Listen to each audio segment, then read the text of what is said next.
Assalamualaikum warahmatullahi wabarakatuh. Perkenalkan, nama saya Saktika dari Prodi Tadris Matematika, Fakultas Tarbiyah IAIN Parepare. Pada kesempatan kali ini saya akan membahas tentang aplikasi turunan dan juga integral. Nah, yang pertama yaitu aplikasi turunan. Pada aplikasi turunan, kita akan membahas tentang nilai ekstrim, titik kritis, kecekungan dan kemonotonan, serta nilai lokal dan global, dan juga menggambar grafik.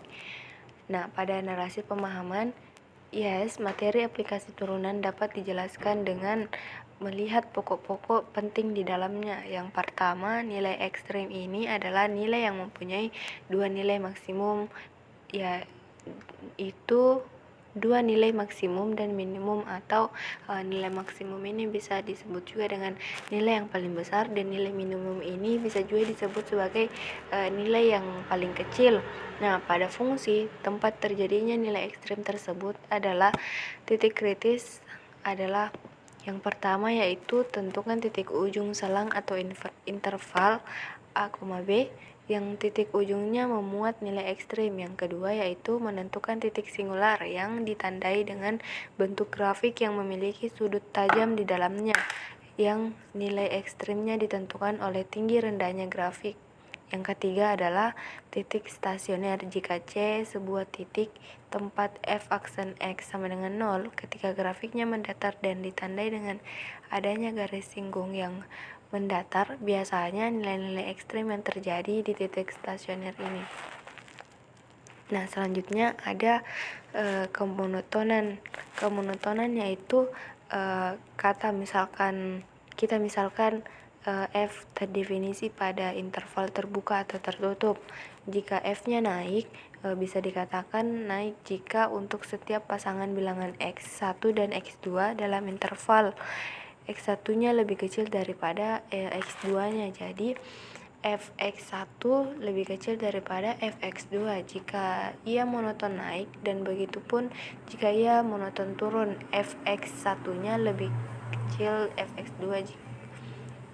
fx1-nya akan lebih besar dari fx2-nya. Dan jika sebuah fungsi fx mengalami kemonotonan, monoton naik dan juga turun di titik tertentu, maka itu bisa disebut sebagai kecekungan.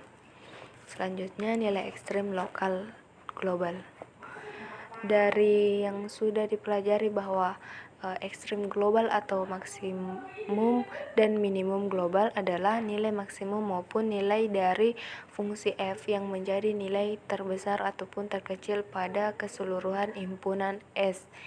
S ini adalah himpunan di fungsi f, dan kalau ia hanya nilai terendah ataupun tertinggi di sekitarnya, bukan keseluruhan, itu bisa disebut maksimum ataupun minimum lokal. Seperti pada grafik yang sudah saya gambar, ada maksimum globalnya, minimum global, maksimum lokal, maksimum lokalnya, minimum globalnya, maksimum lokal, dan juga ada minimum lokal lagi. Nah, selanjutnya pada aplikasi turunan yang terakhir yaitu adalah menggambar grafik menggunakan kalkulus. Nah, dengan penggambaran ini kita dapat dengan mudah melihat maupun mengetahui nilai maksimum atau minimum, cekung monoton naik atau monoton turun, maupun ekstrim global dan lokalnya, sehingga kita mengetahui banyak hal tentang fungsi, bahkan hanya dari grafiknya. Nah, pada aplikasi turunan terdapat banyak contoh-contoh soal.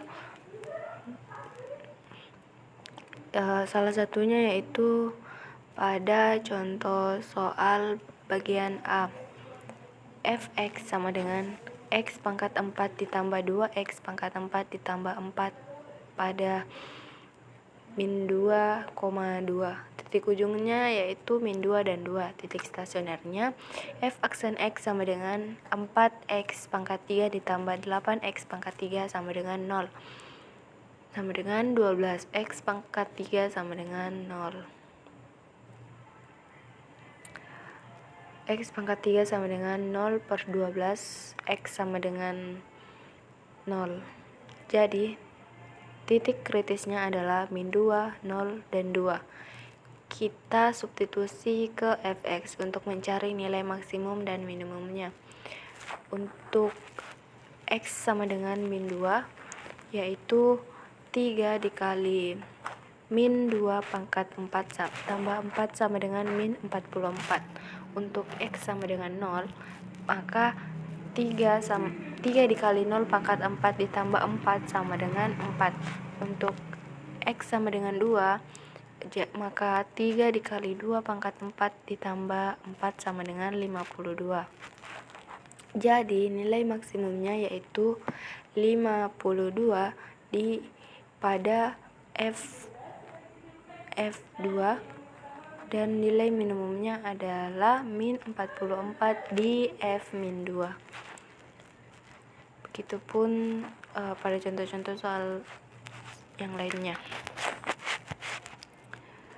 Selanjutnya pembahasan yang terakhir yaitu integral. Nah, pada integral ini kita akan membahas tentang pendahuluan luas, jumlah Riemann, definisi integral tentu, serta luas daerah di bawah kurva.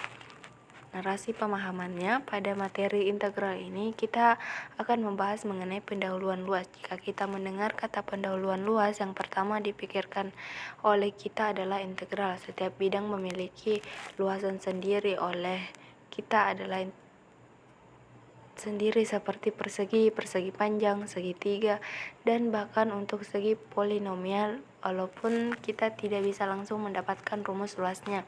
Segi polinomial bisa kita hitung luasnya dengan cara membagi bidang yang memiliki sisi lurus membagi bidangnya sehingga membentuk bidang yang kita kenali. Itu artinya bidang yang memiliki sisi lurus luasnya bisa dihitung. Titik beda lagi dengan mencari luas untuk bidang atau daerah yang melengkung seperti kurva. Begitupun dengan lingkaran. Walaupun lingkaran tersebut sudah kita ketahui rumus luasnya yaitu pi r pangkat 2, tidak titik untuk menghitung luas pada daerah melengkung seperti kurva, kita bisa lakukan perhitungan dengan melakukan pendekatan atau aproksimasi dengan menggunakan bantuan bidang-bidang yang kita kenali, banyak persegi panjang, sehingga mendekati bentuk luas kurva yang menghasilkan poligon luar atau yang menghasilkan poligon dalam. Untuk memudahkan kita dalam menghitung luasan persegi di dalam kurva, kita bisa menggunakan aturan sigma n I sama dengan 1 fx dikali delta x. Sigma juga bisa digunakan dalam menghitung jumlah Riemann. Bisa kita membayangkan sebuah dari integral dengan interval a, b, kemudian kita tentukan titik-titik partisinya yang memungkinkan adanya jarak antara titik-titik partisi yang disebut dengan selang. Setiap panjang satu sub selang kita isikan dengan sembarang x sebagai titik sampel, jarak sub selang dan panjang atau vertikal yang akan dibentuk suatu persegi panjang dengan n persegi panjang.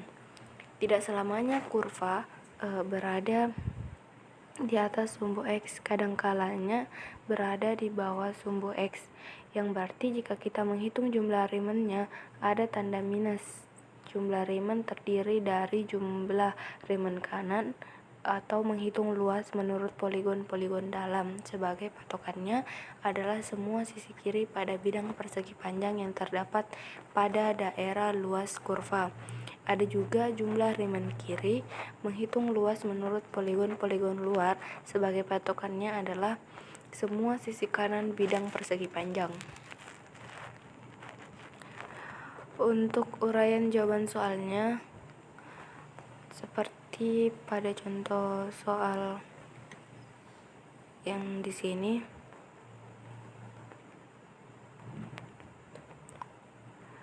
Pada contoh soal pertama yaitu tentukan jumlah Riemann.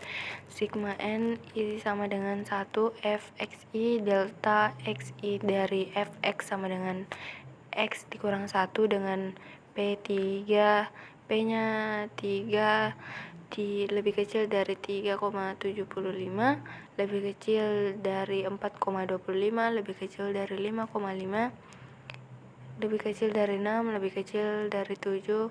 X1 sama dengan 3, X2 nya sama dengan 4, X3 nya sama dengan 4,75, X4 nya sama dengan 6, X5 sama dengan 6,75. Penyelesaiannya yaitu sigma n I sama dengan 1 fx1 delta x1 fx sama dengan x dikurang 1 dengan p nya itu 3, lebih kecil dari 3,75, lebih kecil dari 4,25, lebih kecil dari 5,5, lebih kecil dari 6, lebih kecil dari 7. Untuk nilai x nya sama X1 nya sama dengan 3, X2 sama dengan 4, X3 sama dengan 4,75, X4 nya sama dengan 6, X5 nya sama dengan 6,75.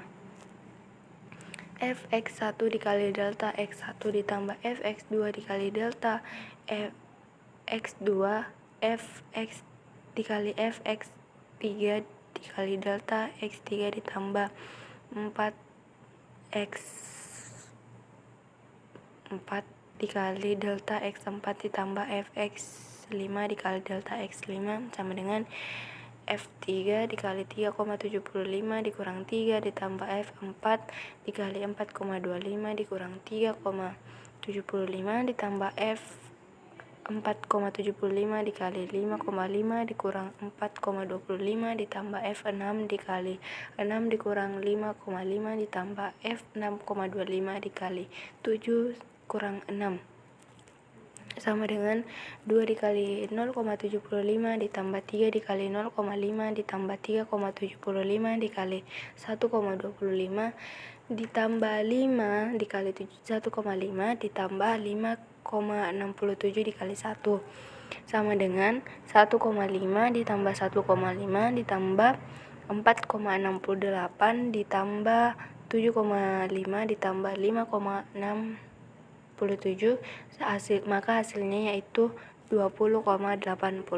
Jadi jumlah remennya yaitu 20,85. Begitupun pada contoh-contoh soal selanjutnya. Itulah penjelasan materi dari saya. Kurang dan lebihnya mohon dimaafkan. Assalamualaikum warahmatullahi wabarakatuh.